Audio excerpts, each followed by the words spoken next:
Бабушка украла Шанель номер 5, директор магазина не сдержала слез. В одном из крупных сетевых магазинов случилось ЧП. Обычный день, ничем не отличавшийся от других, мягкий свет ламп отражался в зеркальных витринах, воздух был насыщен дорогими ароматами, и казалось, что в этом отделе продается не просто парфюм, здесь продаются мечты. Люди заходили, улыбались, что-то выбирали, пробовали, уходили. Каждый уносил с собой что-то свое, настроение, воспоминания, иллюзию новой жизни. И среди них была она, бабушка, лет 80. Она вошла в парфюмерный отдел тихо, почти незаметно, словно боялась потревожить этот мир роскоши.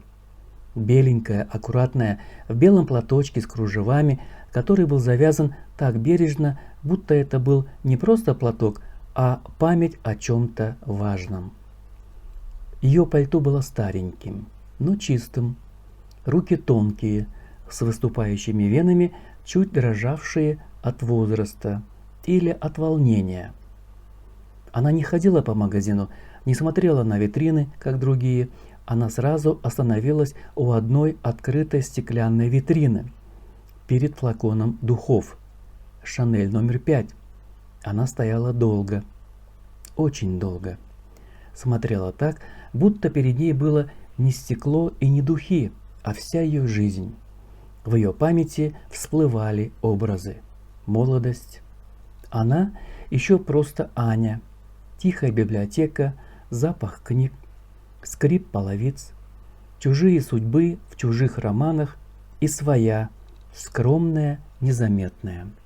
Она вспоминала, как однажды услышала это название «Шанель номер 5». Как девушки шептались, восхищались, смеялись, как будто это был не просто аромат, а символ чего-то недосягаемого. И тогда она впервые захотела, не для кого-то, не потому что надо, а просто для себя. Но жизнь не оставила места для таких желаний. Сначала работа, потом семья, сын, заботы, счета, потом годы.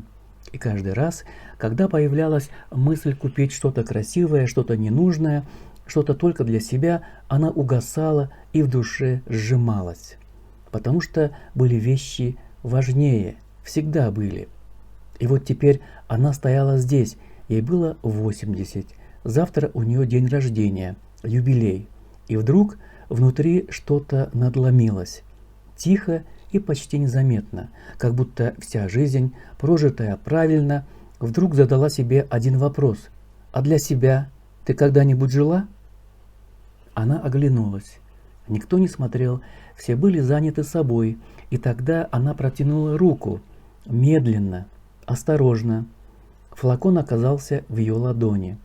Тяжелый, холодный, настоящий. Она задержала дыхание и положила его в карман. Через мгновение все изменилось. «Подождите! Вы что сделали?» Голоса стали громче. Люди начали оборачиваться. Сбежался весь персонал магазина. Кто-то шептал, кто-то возмущался, кто-то смотрел с откровенным осуждением. «Украла? В таком возрасте? Как не стыдно?» Слово «стыдно» словно повисло в воздухе. Но самое странное было то, что она не реагировала. Воровка мило сидела на стульчике, руки сложены на коленях. Спина прямая, и просто смотрела. При этом не оправдывалась, не плакала, не пыталась уйти. В ее взгляде не было страха, только усталость и какая-то тихая покорность, как будто она уже прожила все, что могла потерять. Охранник уже доставал телефон. «Звоню в полицию!» «Подождите!» – остановили его. «Директор сейчас!» Ждали кобру. Ее боялись все. Резкая, холодная, непримиримая. Говорили, что она не прощает ошибок. Когда она вошла, разговоры оборвались. «Что здесь происходит?» Ей быстро объяснили. Она посмотрела на бабушку долго и очень внимательно, так, как будто пыталась увидеть не поступок, а причину. «И чего вы тут все собрались? Марш по местам!» — крикнула она. Голос был жестким, все разошлись. «А вы?» — она указала на бабушку. «Пройдемте со мной. И вы со мной», — сказала она своему заместителю. Кабинет закрылся. Тишина. Зам потом это рассказывал десятки раз. Каждый раз с тем же ощущением, будто он стал свидетелем чего-то важного. Кобра усадила бабушку за стол, аккуратно, налила ей горячего чаю и подала печенье. «Угощайтесь!» И только потом села напротив. «Расскажите!» Голос уже был другим, тише, и бабушка начала говорить. Сначала еле слышно, но потом слова потекли рекой о жизни, о работе, библиотеке и о том, как все было не до себя. О сыне, о том, как его не стало, о невестке, которая уехала, о подругах, которых почти не осталось.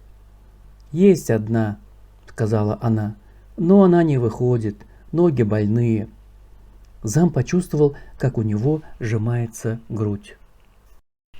А бабушка продолжала. «Я всю жизнь хотела эти духи, но не получилось». Она опустила глаза. «А завтра мне 80, и я сама не поняла, как...»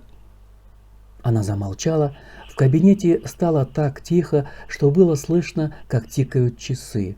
И вдруг зам заметил, что Кобра не смотрит строго. Она слушает по-настоящему. В ее глазах блеснули слезы. «Позовите Лену», – тихо сказала она. Лена вошла, растерянная. «Соберите все, что нужно для бабушки. От мыла до салфеток. Я оплачу». Лена замерла. «И духи Шанель номер 5. У Анны Алексеевны завтра день рождения. Красиво упакуйте». В воздухе воцарилась пауза. «А вы», — она посмотрела на зама, — «купите торт и отвезите ее домой». Зам потом говорил, что в этот момент он понял. Иногда сила – это не наказать, иногда сила – это услышать. У подъезда сидели женщины. Когда они увидели Анну Алексеевну с пакетами, сначала не поверили, потом заговорили, громко, радостно. Как будто произошло что-то невероятное. Зам, как всегда, чуть приподняв подбородок, сказал: «У Анны Алексеевны завтра день рождения, наш магазин поздравил ее». И уехал. А на следующий день пришел почти весь подъезд, с подарками, с цветами, с благодарностью. Кто-то благодарил, что баба Аня присматривала за чьими-то детьми, другие благодарили за помощь и моральную поддержку. Она их слушала и понимала. Ее жизнь не прошла зря. Просто она никогда не смотрела на нее со стороны. День рождения был теплым, живым, настоящим. Вечером стало тихо. Она осталась одна. Но это одиночество уже не было пустым. Анна Алексеевна подошла к столу, взяла коробочку, распаковала и открыла. Флакон лежал внутри, красивый, настоящий, ее. Она долго держала его в руках, как будто боялась, что он исчезнет. Потом нажала. Легкое облако аромата коснулось запястья. И вдруг вся ее жизнь словно собралась в этом мгновении. Мечта, которая ждала 80 лет. Она закрыла глаза.